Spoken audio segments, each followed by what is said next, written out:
So Uganda had gone a lot better than a lot of trouble starting in there. Things seemed relatively peaceful, even though everyone was expecting the worst because of the elections.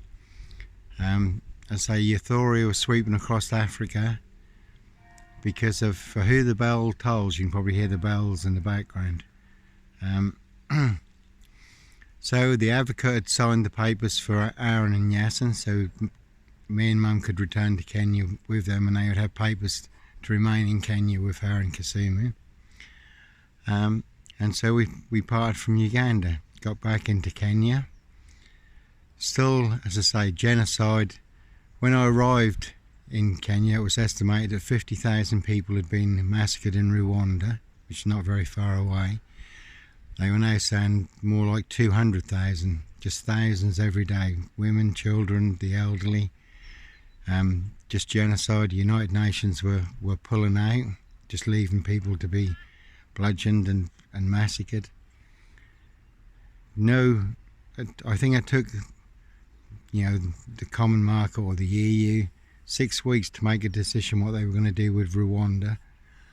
Excuse me. And by that time, in 100 days, almost 1 million people had been massacred. So they all just sat on their hands for 6 weeks, done absolutely nothing. United Nations pulled out, abandoned the Tutsis, to the Hutu slaughter. The Tutsi force, the RPF, pushed back in from southern Uganda against the Hutus. So we're back in Kenya, and I meet Mrs. Orgazi, who is the provincial head of social services for Kisumu and that whole area. She's a very big diplomat. She's the person who goes in person to the President Moi, and would release buildings and land for children's ministries. And she was a very big supporter of my mum. She said to me, "Johnny, no one is doing what your mother is doing. Taking in African children as her own and caring for them the way she's caring for them, giving them an education, giving them a future and a hope." So she was a very big supporter of my mother. And I said, well, she's in Dunga, which is the worst place to be if trouble spreads this far, because riots had started in Nairobi. Places were being burnt down south of us. And 46, which is no small number, 46 opposition MPs had been arrested in Kenya for inciting crowds to riot against the Kenyan government. So I said, we really do need a place. We need to get Mum out of Dunga with the 30 children at that time in her care. We need to get her into a safer location, so if trouble does come to Kisumu, she's not going to be trapped in Kisumu, and then she's going to be vulnerable. So Miss Orgazi said, right, I'll see what I can do. And fair enough, she did. She'd got a bungalow and a compound outside of Kisumu. So we'd have a steel fence put around it.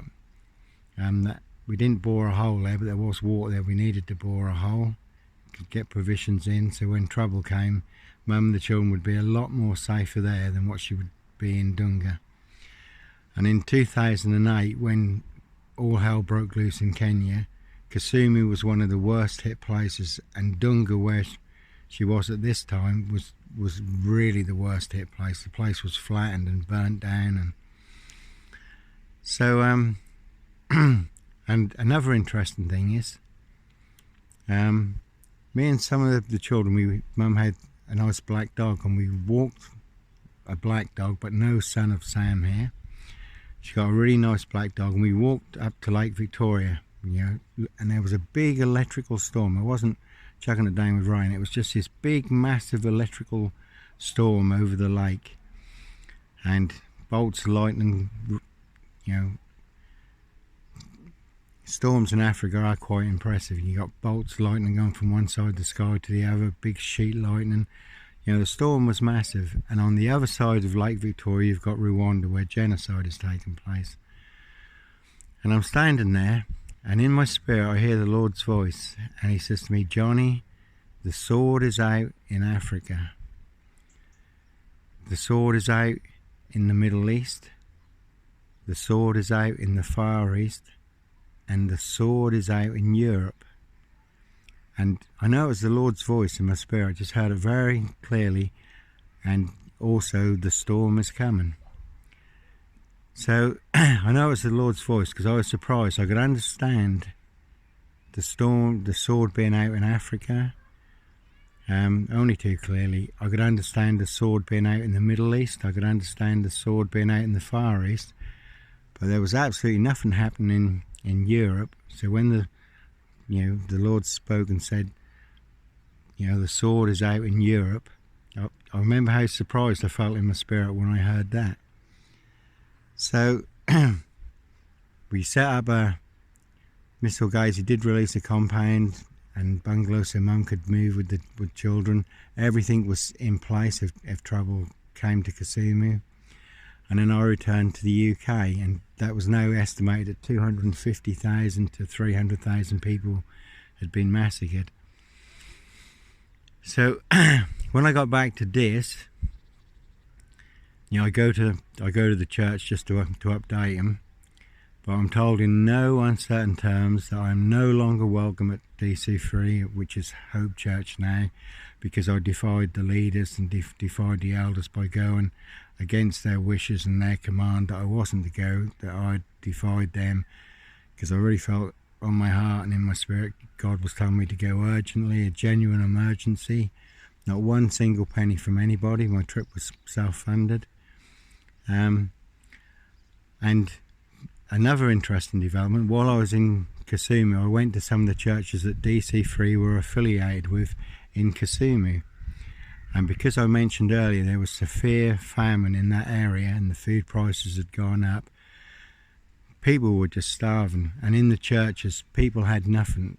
They literally, and the elders and leaders of those churches who were affiliated to this Christian Community Church said, Johnny, when you go back, can you share our plight? We can't even afford the oil to cook the food in, let alone the food.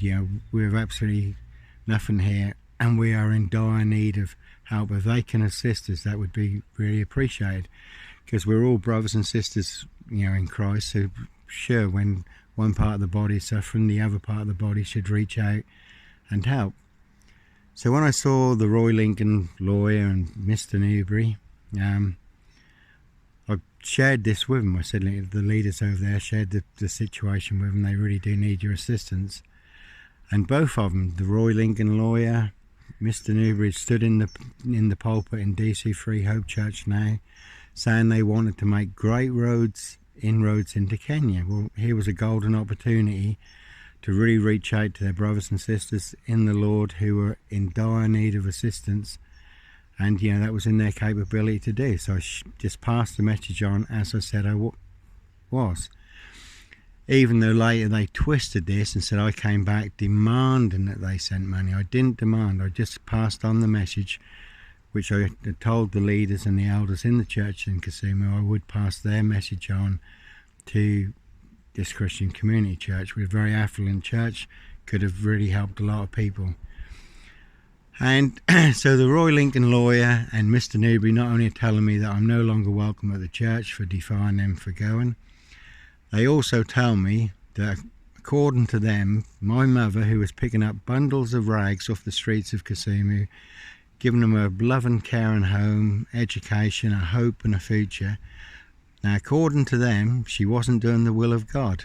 Well, I said, and they also turned around and said concerning Kenya and Kisumu, they were putting everything on hold for 6 months. So I said, it's going to take you 6 months to see if my mother, who is, helping these street children and orphans, and that's one of the things that Jesus asks us to do, is care for the orphans and the widows. And that's exactly what she's doing, and street children too. But it's going to take you 6 months to see if she's doing the will of God. And as for putting everything on hold, the churches that you're affiliated with there, who need your help now, are in dire needs, they don't know how they're going to get through the next 6 days, six weeks, let alone 6 months. So with this, Mr. Newbury, who's no longer with us, God rest his soul, he did have some good qualities too, but he jumped to his feet and said, we rebuke you in the name of the Lord. And I But I felt no rebuke from the Lord. In fact, I felt Jesus just standing there next to me. I didn't feel any rebuke from whatever. So now I was no longer welcome at DC3. The door was shut in my face. And they'd also told everybody that my going was a hoax and that I was a fake and I was just overreacting.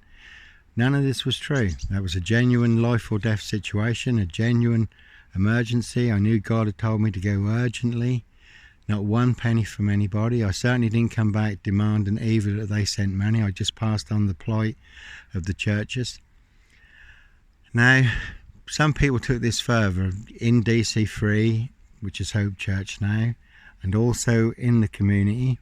As I say, I lived opposite Lloyd Long in the post office, who could stir more crap than this sewage work, and the posties would parcel that all up and deliver that all around this. Now, according to them, I'd been on a luxury holiday in the sun. I'd stayed in a nice hotel. I was having sex with black hookers, grooming young girls, abusing children, all paid for by churches and the people of this, which again wasn't true. And I had Lister and Lambert on the door, who we used to call Batman and Robin. Now, these allegations were true. I was looking at a 3-year prison sentence, and I would serve at least 18 months if these false allegations were true, which there was no truth in them whatsoever. So I said to them, well, if you want to believe that, you go and knock yourselves out and I'll see you in court. Because I could prove my going was a genuine emergency. I could prove not one penny from anybody. My trip was self-funded. And it certainly wasn't a luxury holiday in the sun, your Fred West holiday in the sun, as people were saying, or a Sutcliffe serial killer holiday in the sun, abusing children, grooming young girls, or having sex with black hookers. That was all just a big monster lie that was just loaded up and pushed all around this. So then I was really ostracised in the community. People, when they saw me in shops, turned their back on me. If they were walking down the same side of the road as me, down Victoria Road or in the town, people crossed over. I was disowned by the congregation at DC3 Hope Church now, who were also sort of trying to make me out as I was some kind of Jekyll and Hyde number 23, the film number 23. Again, wasn't true. I had Jonathan Burr and Alaric come round, also saying that I was running a cult. And who was in this cult? Well, I was helping young people. I had 3 of them staying with me. Sometimes other people stayed. Helping the youths in Dickleborough getting out from crime, drugs, running a drop-in centre in Dis. But I certainly weren't running a Charles Manson cult, as they were claiming again, and just another big monster lie that was just pushed around this. And then shortly after this, another strange thing happened. On the Sunday, just after I'd come out, I went to Thetford Forest, and I was at Stag, where the big wooden reindeer is. Everyone was having a picnic Sunday afternoon. I was walking through the forest with some friends. And I was still in Africa. I was still thinking about the people in Rwanda. There was like 125,000 people trapped in one area, and the militia were coming in to massacre 125,000 people. And thousands were fleeing through the forest. And here I am in the forest of Thetford, which they've just been flagged up about the ticks and Lyme disease and so forth, the problem that could cause people. But here's these people with people, hunting them down to kill them and massacre them, fleeing for their lives. And that's where I'm still at, as I'm walking through Thetford Forest. And then all of a sudden, there was just this almighty flash of light. Just no warning, nothing. There was just a massive flash of light, almost blinding. And then it seemed, I've never heard this almighty bang. And at that time, we were near Mildenhall and Lake, and if you'd just thought one of the places had been hit with a nuke or something, there was just this almighty bang. And I've travelled the world. I've been all around the world. I've been in big storms. I say the storms in Africa are impressive, but this almighty bang, and then it just seemed like the heavens were tearing apart. And this big electrical storm came right across East Anglia. There are all pictures in the EDP of all the lightning off Yarmouth. And the other strange thing, this is a Sunday afternoon, Well, while I'm there, everyone else is in the centre of this. And here we go, the bells are tolling again. But I'm in the centre, everyone's in the centre of this, because this on the Saturday won the Vars Cup. And that was going to be, that's televised, and that was going to be on the Sunday afternoon. But everyone's welcoming this tangerine clockwork orange team back from Wembley winning. And this big electrical storm moves across East Anglia, Norfolk, and just as this are going to kick off on the TV, there's tackles and masts is struck by lightning, and all the televisions in Norfolk black out. And again, the Lord's reminded me, which is very, one piece you have to keep part in this story is always the unexpected when you least expect it.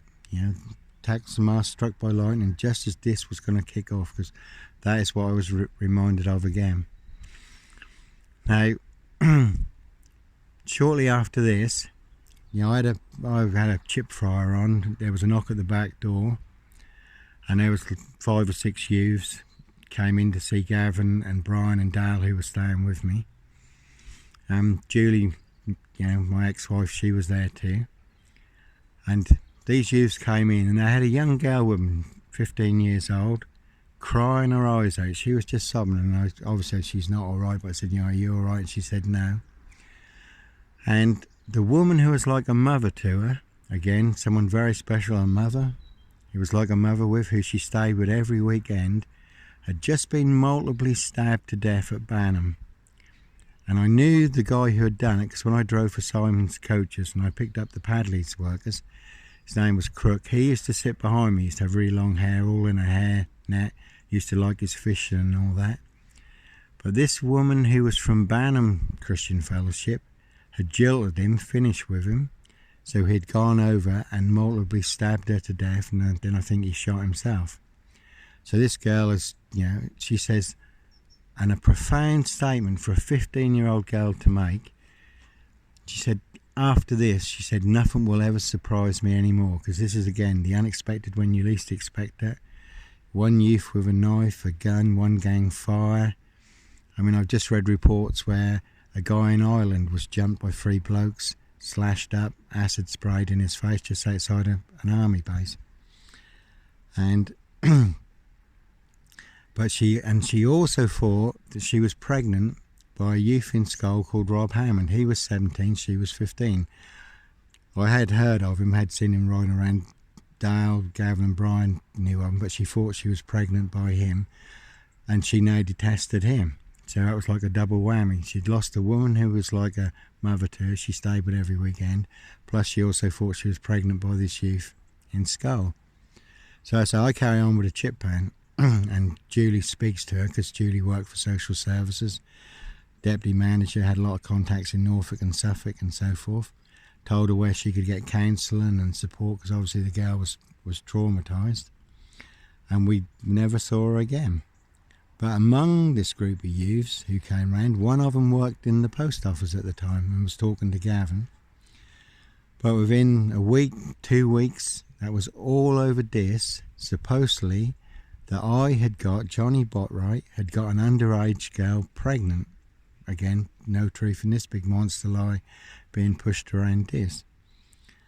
And I was working at Kingfishers at the time, and then I was getting death threats, all false allegations concerning Africa. We know what you've done in Africa, calling me a serial killer, pervert, paedophile, rapist, because people said I'd raped this underage girl and got her pregnant.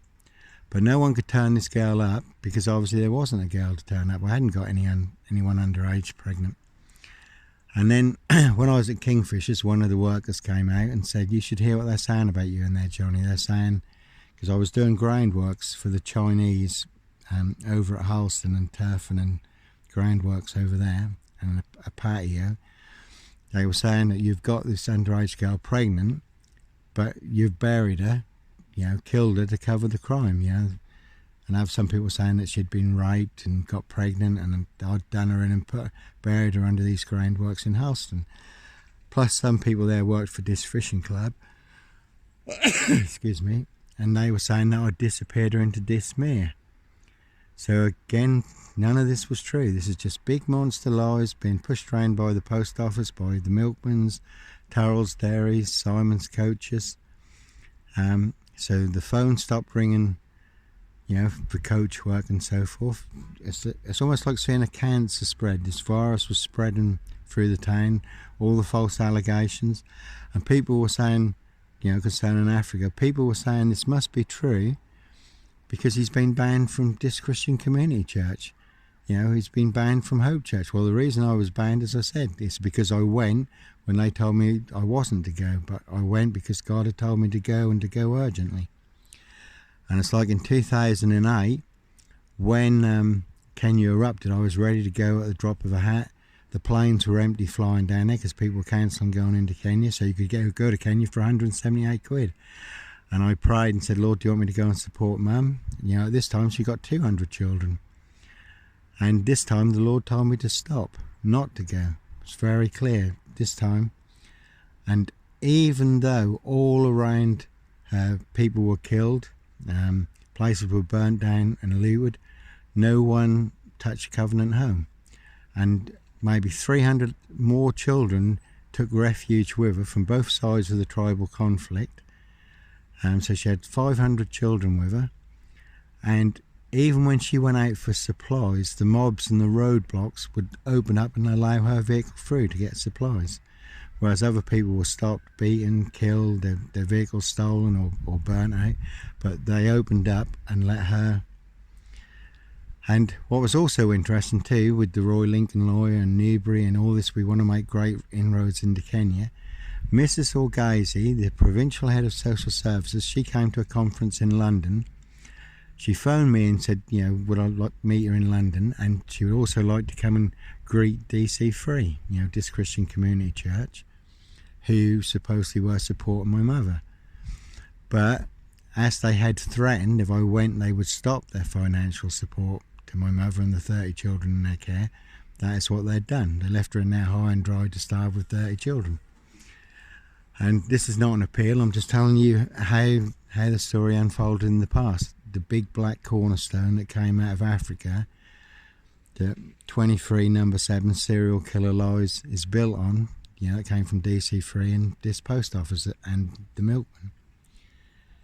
So I phoned the Roy Lincoln lawyer. I said, look, Miss Orgazi's here. She's provincial head of social services. She can open up all sorts of doors for you in Kenya. She goes to the president in person and she wants to come and greet DC3 and meet, And she said, no. He said, no, we don't want her here. We don't want her to come here. So this is a top Kenyan diplomat, and the door is shut in her face. So I had to phone her back and explain the situation. I did go and see her while she was in London. And so we've now got all the false allegations concerning Kenya, and now I've meant to raped and got an underage girl pregnant, buried her underground, works at Halston or on the Common, some people said, or disappeared her into Dismere according to this fishing club. Then I'm getting death threats, being posted. They're going to hang me. The hanging tree is waiting for me. Getting sent shotgun cartridges saying there's one with my name on. And this was day and night. All telephone calls coming in from phone boxes around this. And there's no truth to any of this at all. This is just a big hate campaign that's been kicked up and stirred off. And sure enough, monster black lies will get you killed. So I went to the police, didn't want to know. They played a big part in it. Another situation developed too, just after the situation with the youths coming round. A woman phoned me up called Angela Woodley, and she asked if I could go and see her, and I said, well, yeah, of course I can. If you can't talk about it over the phone. She lived up at Bloomfield Road. So I popped up to see her, and she said, Gavin, who is staying with you, I know Gavin had got a bit of a bad reputation, but underneath all that, he was quite a caring lad and lovely with animals and so forth. But she said, that Gavin who is staying with you, I want him to stay away from my daughter, Michelle. So I said, okay. I said, well, funny enough, I said, me and Gavin walked past here yesterday. She lived by the swings on the Bloomfield Road estate. I said, Michelle leant out of her bedroom window and asked Gavin to meet her last night at midnight because she'd ground her and wouldn't let her out to see him so they could talk. So if you don't want Gavin coming up here, then you're going to have a word with your daughter Michelle to stop her encouraging Gavin to come up here. So she said, right, I'll sort this out. And she stormed upstairs to confront Michelle about this, only to find out that Michelle is not there, that her and Gavin had run away in the night. So now she's beside herself. And so I said, right, you're going to have to put her out as missing to the police, and I'll go and see what I can find out. So I went down the town, spoke to some of the lads down the town, and I found out that Gavin has bought a field car for £30. It's only got one seat in it, and him and Michelle are going to run away to London in it. So I said, right, where's this car parked? And they said, right, it's down Rose Lane, which is not far from where I lived off Victoria Road. It's only just round the corner. It's just over the bridge on the right, field on the right, which now has a big fence there, but it didn't have a fence there. You could go on that field. Sure enough, I go down there. There's Gavin and Michelle sleeping in the car. So I said, there's no way, Gavin, you're driving this heap of crap uninsured to London. And Michelle, look, your mum really loves you. She's really worried about you. She does care about you. And Michelle says, no, she'll kill me. She'll kill me. I said, no, she won't. I said, look, you're 16, Gavin's 17. You want to do this in 2 years' time when you're 18, fair enough. But it's not the time to do it. And I said to Gavin, look, she's been put out as missing to the police. The police don't like you. So you need to go and lose yourself. And I said, look, Michelle, we need to go and speak to your mum. You know, running off at this time is not the right thing to do. And in the end, Michelle agreed. So Gavin lost himself. He disappeared. And I took Michelle just round the corner. That was before we had mobile phones. Took her round the corner to my house. I phoned Angela Woodley, her mother, who couldn't thank me enough. I said, let the police know that she's here so they can come and pick us up. Come and not pick us up, pick her up. So I made us a cup of tea. We'd had half a cup of tea, sipping away. Policeman and a policewoman at the door to pick up Michelle, but they want to arrest me. And so I tried to explain to them what I've just explained on this video, but they're not having any of it. I've got to go to the police station. I said, there is no way, if you try and put handcuffs on me, I am going to resist. There's no way. I said, everyone down here who's already full of monster black lies have just seen me walk into my house with a 16-year-old, and then you've rolled up and me walk out of here in handcuffs. I said, there's no way it's going to happen. So they made some radio calls, and finally they left, and I never heard any more about it. But sure enough, people had seen me walk into my house with a 16-year-old girl. The police roll up and take her away. So that, more monster black lies. Johnny Botwright was having sex with a 16-year-old, got raided by the police. Again, none of it was true. Michelle has a son the same age as my son. Certainly nothing to do with me. And a couple of days later, parked in the lay-by opposite where I lived on Victoria Road, there was an unmarked police car with 2 detectives in the front and a policewoman in the back. And I do recall that she had blonde hair. I don't know if that's Simon Bailey's blonde-haired lover, because that was, and everyone knew they was there. So what was that saying to the community? That the house was under surveillance. Surveillance for what? All these monster lies going round. Now a police car, 2 plainclothes detectives in the front, a policewoman in the back. And I even went over and said, look, you're welcome to come round. There's nothing to hide. I've got nothing to hide. You're welcome to come in. And did they want a cup of tea? So this was really filled up, you know, very nicely in the community. And it got to such an extent, and then Roger Terrell from the milk grounds, the dairies, who's no longer with us, and all his Mason bedfellows, reckoned that we had a hit list, which again wasn't the case. So they sent the police round saying that we'd got automatic weapons, and so I got an automatic washing machine. I've got a automatic toaster with 2 rounds of bread in. I've got a fully loaded automatic washing machine. So while they come round to interview me about this, I take them outside on the patio. And again, coming back to the unexpected when least expected, Alan and Mary Trimble, who only lived 2 doors down the row of houses where we lived, good friends of ours, who were also members of this Christian Community Church. They had 2 daughters, Tammy and Claire. Well, 3 daughters, Robin too. Now, Tammy, or was it Claire? No, yeah, Tammy, she had been kicked in her head by a horse. Again, the unexpected when you least expect it can be fatal. If you're caught in the wrong place at the wrong time. They were making a fuss out of a horse. Someone smashed a milk bottle. The horse kicked out, hit her in the head and shattered her skull. So she was recovering from this. And we had 2 lovely dogs, really gentle, beautiful, Prince and Whitey. So they would walk down the passageway behind our house. It was only 2 doors away. Come in the garden and make a fuss of Prince and Whitey. And we had rabbits, and Gavin had some other pets, but we had a tortoise. And we even had Hawk, the pigeon, who was in the tree, who would rise from a young pigeon who kept landing on people's heads. So I'm sitting on the patio talking to the police, and then these 2 young girls came into the garden, and these coppers were going, why are these children in your garden?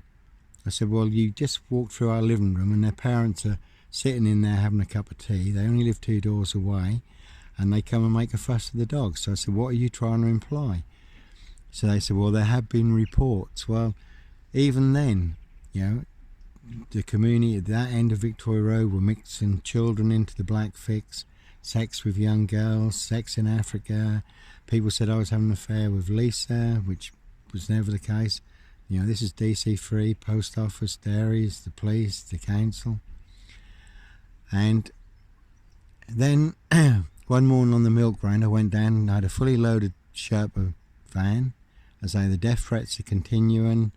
The phone calls are continuing from all the phone boxes around this day and night, full of death, calling me a serial killer, pervert, paedophile, we're going to kill, and everything. So I load up a Sherpa van, so it's fully loaded. It's before the Skull bypass. I'm going through Thelvan. I thought the prop shaft had gone. There's suddenly all this vibration, and I lose a wheel because someone, and the van had only been in for an MOT a couple of weeks before. So I lose a wheel off a fully loaded.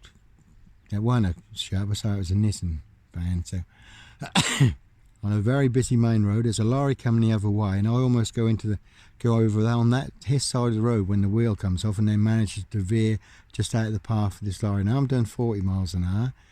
The truck is doing 50 miles an hour, so this is a 90 mile an hour collision that I wouldn't have walked away from. It would have been a head-on collision, and that would have been game over for me.